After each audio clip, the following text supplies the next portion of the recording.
Hi, welcome to Boyd Star & Co. This is my first video, so I may be a little lousy with technology, but today for this channel we are just going to concentrate on three subjects: sports, politics, and people of history. Okay, well, today being my first one, I would like to set out some I have some rules of NRL people may not know or may do, but yeah, we'll start out with this, with NRL, and then we'll get on to three different sports people don't know about. Yeah, it's kind of weird. Yeah, and also people of history. Today we are going to do Malcolm X. Okay, to start out with, my name is Boyd, and this is Boyd Star & Co. So, today I'm going to tell you about a couple of rules of the NRL standard that people may not know about. Okay. The goalposts are 3 meters tall and about 5.5 meters wide. Yeah. Sounds legit. Corner posts stand at 1.25 meters. Must be made up of a material, no hard substance. Okay. Yeah, sorry, it's the first time. Thank you. Playing the ball, you have to do it with your heel. In technical terms for NRL, it's called heeling. Yeah, because you use the heel to play the ball.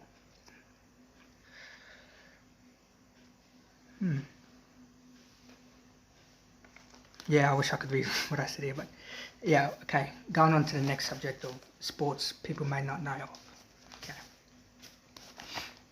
Toe wrestling, of all things, dated back to 1976. It was in the hope that Britain may win a World Cup. That's something. The credit sports they can't win. So yeah, it was created in the UK for English people to win a World Cup. But yeah. Next one is chess boxing, where the sport is made up of both chess and boxing. You can either win by moves on the chessboard or by knockout in the ring, but it is played in the ring. Yeah, which is weird. The countries that are involved in this sport are Germany, UK, India, and Russia. Yeah, Russians. Gotta love them. Now this next one, the Aussie man has made a video of this, and it is absolutely funny. I love Aussie man. Yeah, he's really great, good bloke, honest and all this. Yeah.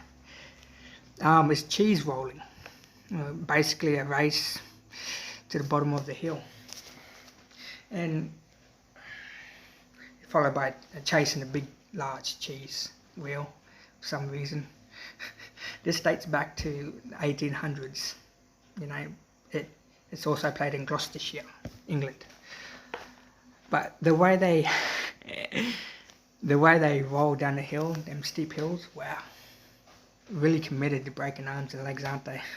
Yeah. And yeah, so that's the three sports people may not know of. Yeah, it's weird, I know. So my next subject I would like to talk about is politics. Yes, I know it's boring. No one understands it. People don't give a flying F about the people at the bottom. Yeah, just yeah. People don't like it. I can understand why, but for me personally, I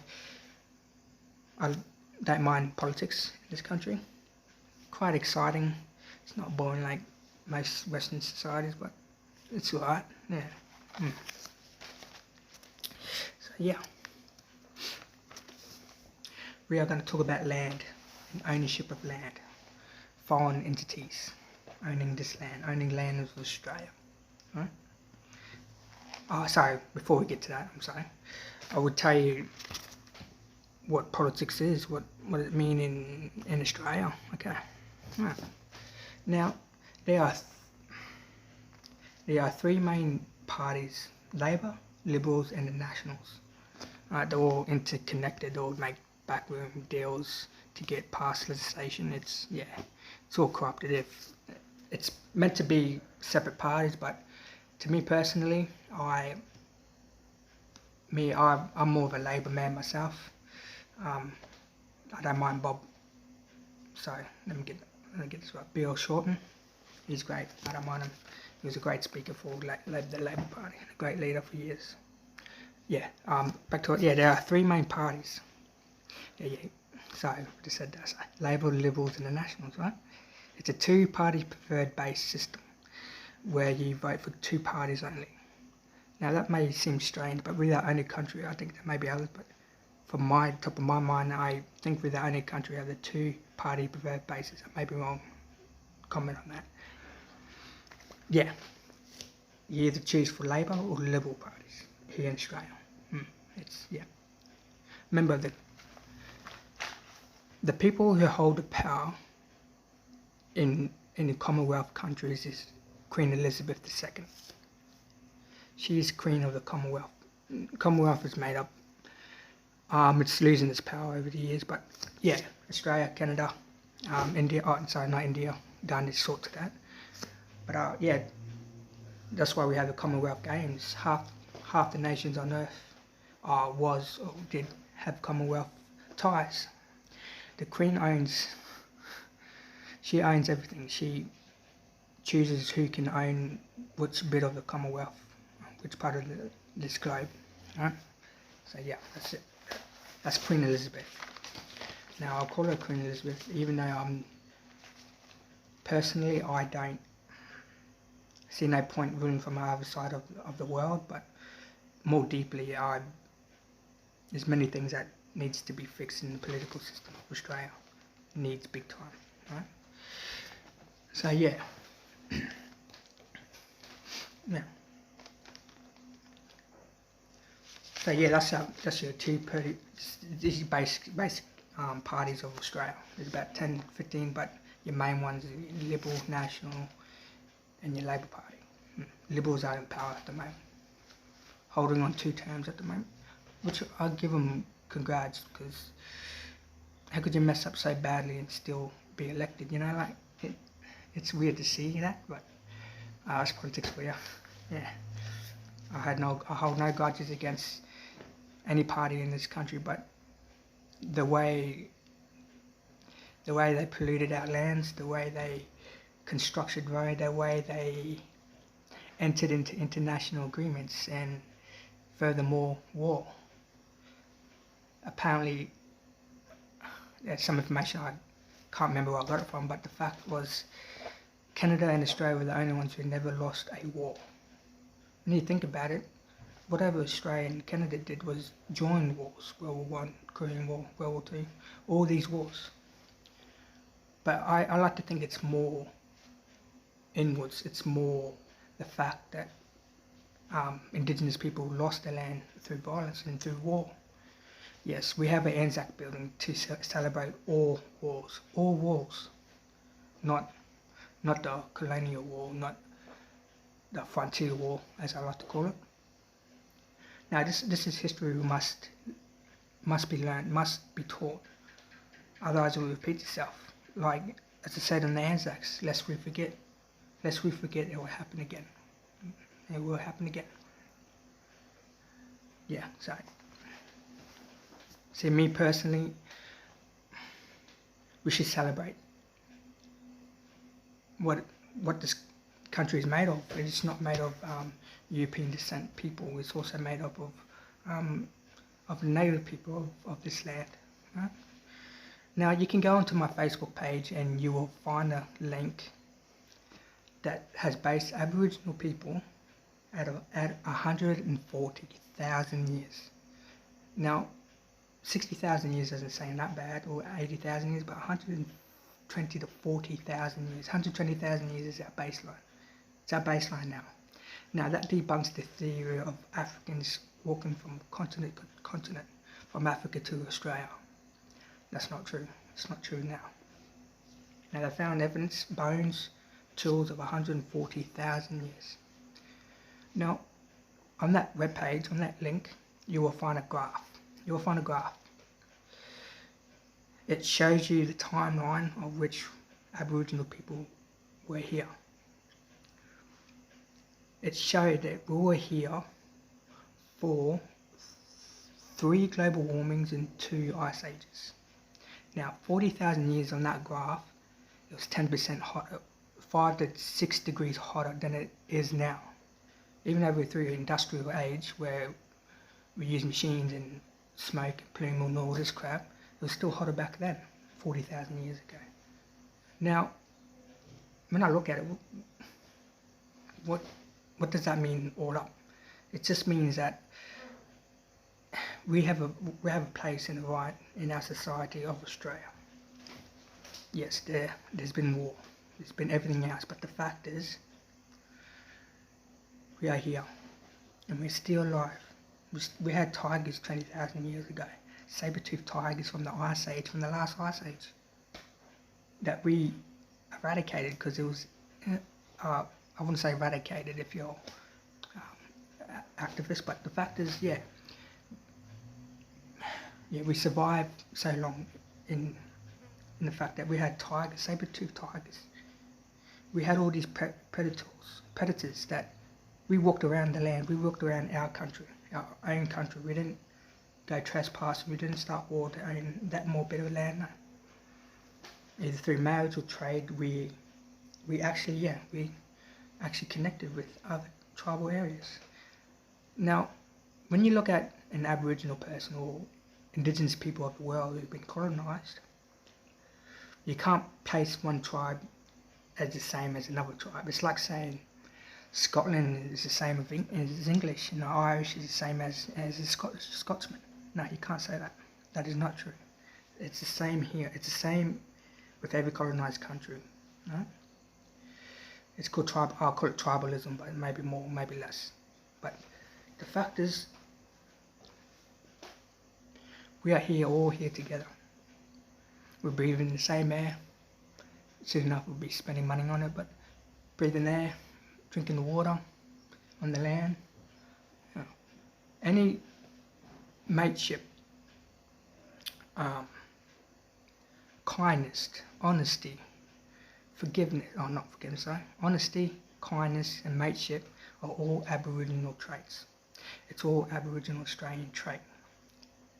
Now, Australians won't accept that because it's subconsciously, they're not thinking about it, but the fact is, it's all subconsciously. You see something that is good and is working, you do it straight up. It's like saying, if it's not broken, don't fix it. It's that simple. Now, to get into more detail, my mob is Gungaloo and Waka Waka. Right? I spent some time thinking about is it even worth having the society we live in? I believe it's not. Right? I believe that it's something more than just greed. I mean, I might be going off script here, but the fact is, I'm done defending the people who are hurting people, who are feeling good about hurting other people, feeling good about bombing, feeling good about terrorizing people. Now, since the 2000s, terrorists have been anonymous with the Islamic faith. Well, yeah, that's not fair at all. But when you look back in history, you look at what terrorism is, it's terror, terrorize people. Now, what I learned about Britain, about European, I'll say, politics at the time was, between 500 years, let me rephrase it, I should get in more detail about European standards in politics, but the fact is, for a certain amount of time, over a certain amount of years, there were a lot of war, a lot of violence, a lot of terror. Now that, yeah, the terror, and I mean, you ever look at the Crusades, for example, right? Those Crusader Knights, I'll call them Crusader Knights, there may be another word, but those knights were created to protect pilgrims, to protect pilgrims on the road to Jerusalem, right? Or to Jerusalem. Now they're not there for the state, or they're not there for the church, but they're to protect pilgrims. Now, I mean, it's human nature to change behaviours. It's in their nature to believe in something. But see, Crusades were terrifying days. A lot of justice, injustice, all this crap. The way I see it, it becomes your DNA. It becomes your DNA strand. You know? It's like food and what you put in your body, and violence and terror and fear that can be translated through DNA. I'm no doctor. I don't have any degrees, but the fact is, most things that go into our body becomes our DNA. No? That's what I believe anyways. Now, fair enough with all these feminists. I can't blame you for trying to stand up for what is right, but there's a point where you have gone too far. There's a point where you say, is there a man running feminist movements? Because that's the way I see it sometimes. It has nothing to do if I like feminists or not, but the fact is the history of the last 400 to 500 years of rape and pillaging within England and Europe, it's affected us now. It's affected women now. It's something I don't think people realise, is the fact that that violence of that certain time has transcended into DNA for women these days, and they feel they're being objectified, and that's right, they're right, but not now. Once upon a time, but not now. But the fact is, because of all that violence, that sexual violence towards women, it's popped up again as feminism in the 1950s, 1960s. It's those women of that day would never agree what was happening now. I'm no woman. I don't know what a woman feels. I don't know what is it to be a woman, or how you became a woman, but I know what it is to be a man. Now, you can't have a woman telling what a man what to do, and vice versa. It works both ways. You know, I mean, if there's to a point they're going to injure themselves, or they're in danger of injury, you know, that's when you step in. You say, no, don't do that. Don't do this. Don't do that. Now, it's no good tearing down what men have built. The fact is, women, yes, I have nothing against these feminist movements, but I have something against women who hate men so much they want them disappeared. Now, it's not the kind of attitude a woman has. It's not in their DNA to hate that much, to despise that much. But that's why I believe there's a man running feminist movements, and the fact that they're using men's agenda in women's feminism, like. It makes no sense. The fact is, I'm an Aboriginal Australian, right? That may not mean much to many people, but the fact is, what I know about my culture is respect. Respect, that's the main one, respect. Respect for self, respect for others. Now, respect is not a currency. It's not money that you can trade or you replace. Respect is something you can give for free, for nothing. What's wrong with giving someone a bit of respect? It's then they turn around and give you disrespect. You don't respect them anymore. If they turn around and give you the same amount of humanity, that's just perfect. Let's respect. Now, why can't we be that for, women, for example? You know? Fair enough, it has happened once upon a time, but not now. It's still, like, the time of the Crusades, and a bit further on from that, and Europe and England let me concentrate on England, but England, there's so much violence I've learned of knights and castles and dragons and all this European ideology or European history. There's nothing wrong about learning it, but I've got nothing to fall back on my culture. But getting back to the point, you got to respect your women. Women, if there was ever a war between genders, who do you think is going to win? Not men, women. You know why? I'll give you the reason why. It's the reason they could create life. You know? There's science that we can go out there and make men create babies, but the fact is, it's a woman's job. What I mean by job, that doesn't mean force her to have it, but it's her job and her, I say destiny, to go on no deepness. It's her destiny to bring a child and to bond with that child. It's a mother's job to make sure that child grows emotionally and physically. Now there's a point where a mother should not go, and that the point is like loving your child too much, or teaching one child over another, not making an equal. I don't know. I'm not a father. But what I do know is the fact that it takes a man to protect that mother and that child from danger. Now, what feminists talk about is called toxic masculinity. What I call it pride. Men must have that pride to protect their woman and that child. And a woman must be comfortable enough to have a child with that man. I mean, in the animal kingdom, I don't know how we separate ourselves from animals. So, maybe we have those with thumbs and talking. But can't you see the struggles in the animal kingdom that as much as we struggle? I mean, the more comfortable human beings become, the more destruction we have on our planet Earth, our Mother Earth. Now, there's a reason, back to the point of women. Yeah, women have the right. Women have that right to live, to grow a child within her.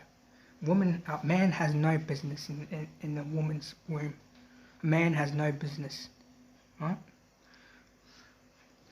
And what I believe happened before colonization was the fact that we had a two-party.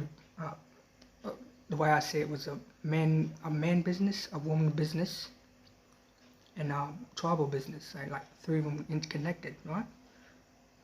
The fact is, women will go off to their own area. They will go off and they will talk about woman business with no man there. Same with the blokes. The blokes will go to men area where women can't go. The men can do whatever they like. Now I can see that in our society today, it's like it's all mixed up. It is the man's fault that the society end up as it is. But the fact is, it's basically it's the man's fault. The fact that so many years ago, over so many centuries, the traumatization of women has become DNA, has become into their DNA now.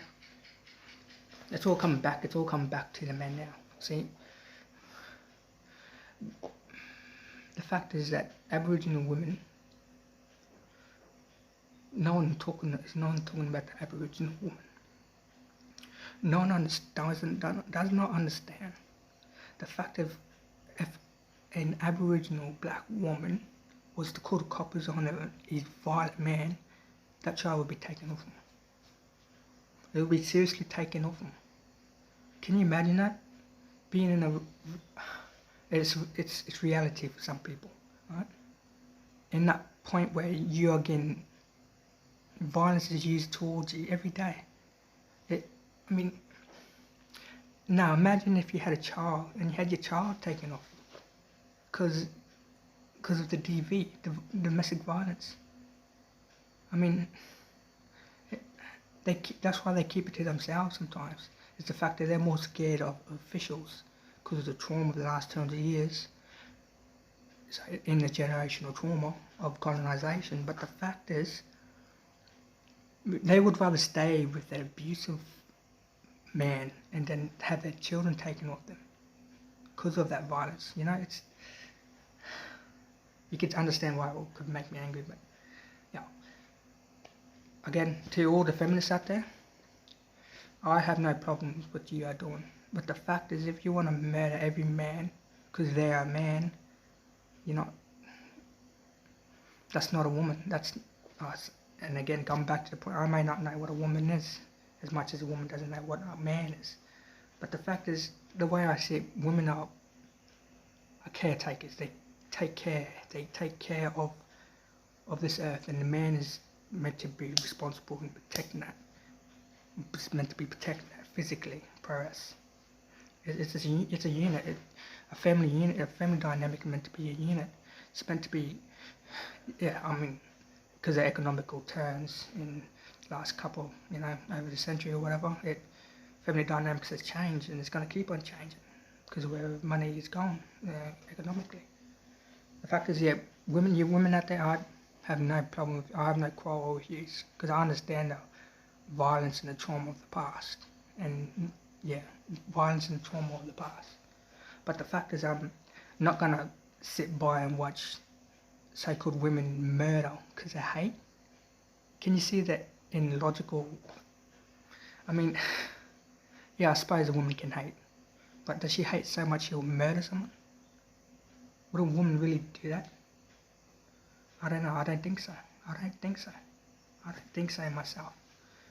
But any feminists out there who want to use violence to get across a point, that's a man's ideology. That's what a man does.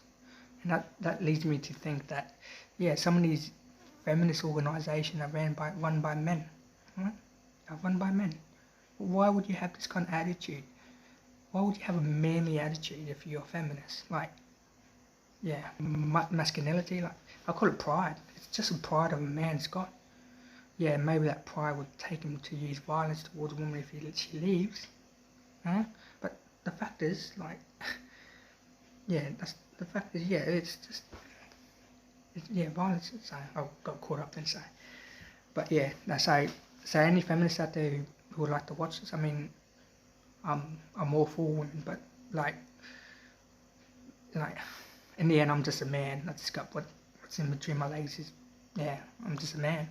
And all I can do is try to respect my girlfriend, my woman, as much as I can. I try to not put her down if she doesn't know anything, or not to mansplaining or something they call it, manspreading. But yeah, the fact is, yeah, it's responsible for the man to keep that woman safe and that child. It's like that quote in Godfather 1, Vincent, Corleone. Women and children can be careless, but not men. You know what that means? It means whatever a woman, to me personally, I like to think drug-wise, like whenever a woman is on the drugs, any kind of drug, right? You can almost guarantee a man showed her the ropes. A man show their carelessness. A man can't do that. A man can't be on the drugs and be responsible for their children when they would rather take it. Like, it's just, yeah, this is what feminists don't understand sometimes, is the fact that men feel pressured into being responsible. And women hold men to that, and that's a good thing, good or bad thing, it doesn't matter. But the fact is, women hold men to be responsible and careful and care, and not to be careless, and not to drag your woman, not to drag the mother and the child down to your level where it transcends into the next generation, in generational trauma in a way. In America, they call it post-slavery. I might get this wrong. Something like post-slavery syndrome, something like that. I could be wrong, I may be wrong, but it's just intergenerational trauma here. It's just trauma of slavery in America, but not to mention there's been slaveries here in Australia. But yeah, coming back to the point, all you feminists, or to you. Like, you're doing something for women, but you should do something that defies in what makes a woman, not defies in what makes a man. You know. Yeah. So, so any feminists out there watching, keep doing what you're doing, but don't use violence to get your point across, because that's what only men use, and other men don't like what men are using violence, so they use violence towards them. It's a big circle, but yeah, the fact is the man needs that masculinity to protect his wife and his child, to protect them, because it's pride that gets them to stand up and start swinging, start protecting their home. You know, it's that pride, it's that masculinity. You know, you can't give it to women, you can't give feminine to a man, right? You know, it does not work. It does not work. It's one of the reasons, why we've been here for 140,000 years was the fact we respected women, we respected everything that's around us. Because the fact is that we're only here for a little bit. Like, cosmology, you know, your cosmos, your timetable of the cosmos, we're only milliseconds in the cosmos. You know, it may turn people crazy, the fact that, well, yeah, to like, well, you know, we're just small. And it's not even that, it's just the fact that you can give respect away. Give respect away if you can. You know, and if someone doesn't give you the same respect back, don't even talk to them anymore, or just don't give them the respect again if they keep being disrespectful, you know. And there's a point where you say, no more, I'll stop, I can't help you anymore, you know, just like that. Alright. So yeah, sorry, I'll just going off a bit of script, but yeah, my next subject, we'd like to talk about, let's go to the book here, yeah, people of history. Okay, today we are going to talk about Malcolm X. Now, Malcolm X was an Islamic follower. He was a Muslim, but here you go. He was born in 1925 in Nebraska. Right? He died in 1965 in Harlem of an assassination, probably by the fruit of Islam, or was it Islam, Nation of Islam? Could be both, but yeah. As a young man, he was involved with the drugs in Harlem. Got caught, spent 10 years in jail. It was there that he found Allah and the Messenger of Muhammad. It was there that he found his religion, Islam. As he got out, he came intertwined with the Honourable Elijah Muhammad, in his own words. The Honourable Elijah Muhammad.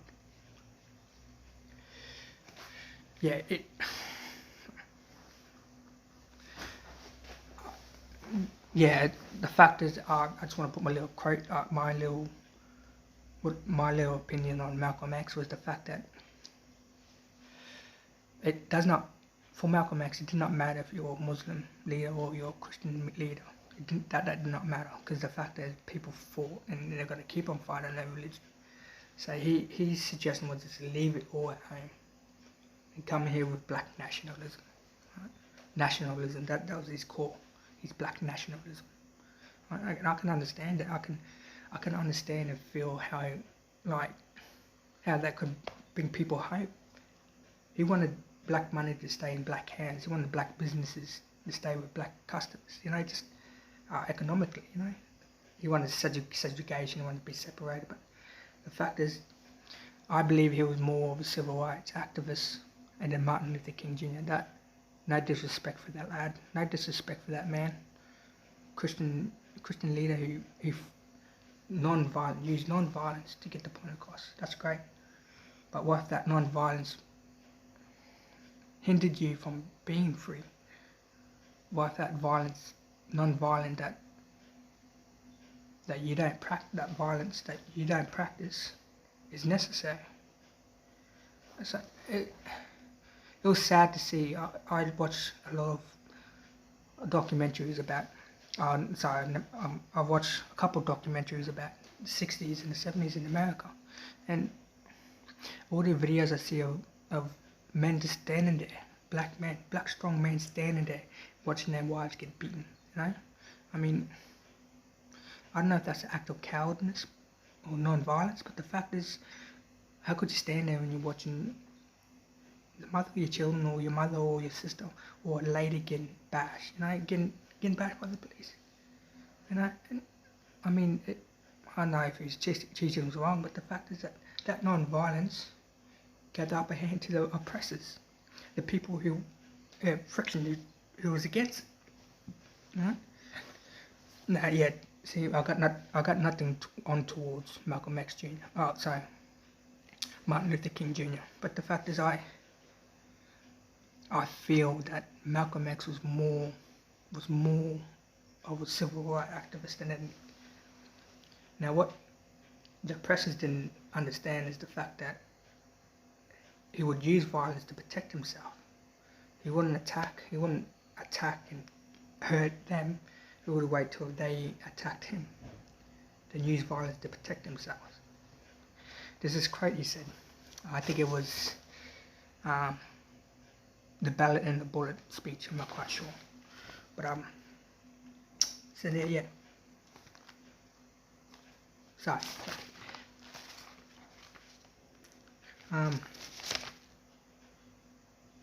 Yeah, here it is. Be peaceful, be courteous, obey the law, respect everybody.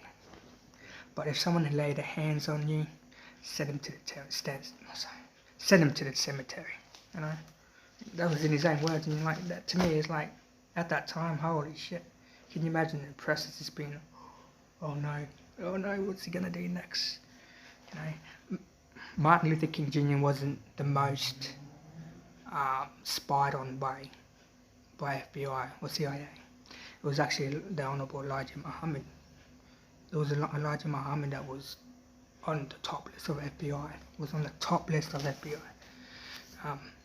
Yeah, all they wanted was to split Malcolm X from the Honorable Elijah Muhammad. You know, in the end, it worked for them. It didn't end great for Malcolm X, but the fact is, it worked for the FBI and the oppressors. And imagine that just being watched over, just try to, because you want rights, certain rights. Like, yeah, I don't know what certain human rights should be, but the fact is, I see no point in enforcing people not to do that. It's wrong. But yeah, there's two more quotes they got from this fella. Yeah, so, yeah.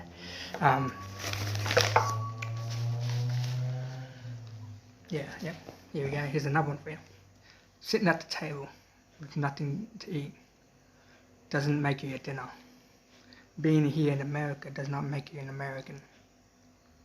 And to me, I think that's true. It's like being in church. All people who go to church are not always Christians, or people who are in prisons are not always criminals. You know, it's not all black and white. I hate that saying, all black and white, but yeah. And this last one, I would like to say, if you are not careful, the newspaper will have you hating the people who are impressed, and love the people who are doing the oppressing. So that's it for now. I should get one in next week, but yeah. Well, thank you for listening to me, and hope you can like and subscribe, and thank you for your time. Thank you. Bye.